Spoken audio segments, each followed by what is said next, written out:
everybody, welcome back. We're tracking the tropics right now, and we've got two tropical depressions.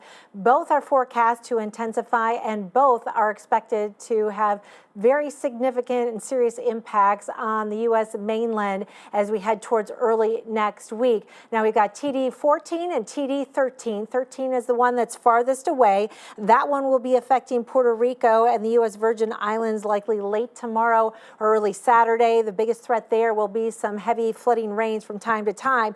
As this moves just north of the Caribbean, it will likely continue to intensify and is forecast to become a hurricane as it approaches the Florida Straits sometime on Monday. Now the other one, that's TD14. This one is in the Western Caribbean here already, and that one forecast to intensify until interacting with the Yucatan Peninsula. There will likely be a little bit of weakening because it impacts land, but then will regain strength back into the western parts of the Gulf of Mexico and perhaps becoming a hurricane before a potential landfall sometime on the Texas coast or onto the Louisiana coast. So really interesting to see the locations of two tropical systems, possibly hurricanes, approaching the U.S. on Monday morning.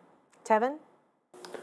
Well, it's been more than a week after a devastating derecho tore through the Midwest. Cleanup remains a big hurdle for residents on the road to recovery. Downed trees and damaged homes litter one of the hardest hit states of Iowa, as you can see here in Cedar Rapids.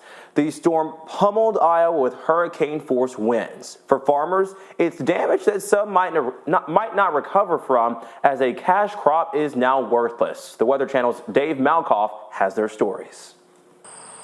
The fires of backyard barbecues roasting ears of sweet corn drenched in melted butter is about as American as you can get.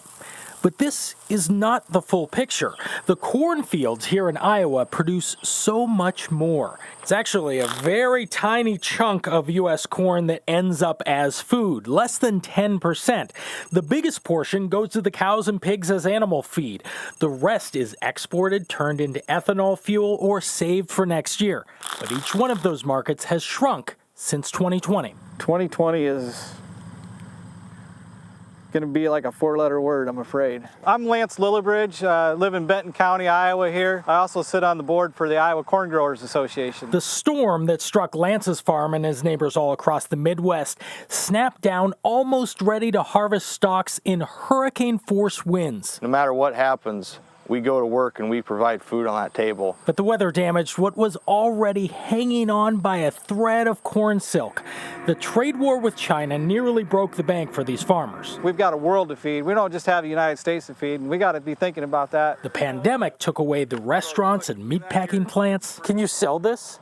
No. This couldn't even be used for cattle feed now. And now the storm. It exploded 50-foot grain bins and squashed what could have been more than $3 billion worth of corn into useless junk. It's like zero revenue at this point. How many farmers around here are going to lose their farm? That's a good question. I hope none of them do. A good friend of mine had a sale. He's not going to be able to do it again. After how many years? He farmed for 35 years, grew 35 crops. And that was before the storm. Now homes are crushed and fields are flat. It's been a struggle, but we've all made some good strides to move forward, and then, we get this. And as tractors with no fields to harvest whir as makeshift power generators, these farmers are looking into their options. Some will sell the land, others will collect crop insurance, but that's not all it's cracked up to be. It helps, but nowhere near covers the loss. And that's something they're still calculating. It's still not a source of income. In Benton County, Iowa, Dave Malkoff, The Weather Channel. So unfortunate to see this event pan out in a way that it did. In terms of the cleanup as we approach the weekend, the forecast certainly sustainable and certainly good for those that are trying to go out in Iowa and clean up. We do know that the temperatures will be warm. The dew points are low, though, in the 50s for you if you are in Iowa. The temperature is certainly warm, though, in the upper 80s, lower 90s for us. Kansas City tomorrow, you're looking at 89 degrees. Chicagoland at 88. Look to the eastern U.S., so that's where all the rainfall is confined to. The western U.S., not only bone dry, but hot as well. 95 in Denver, 98 in Albuquerque.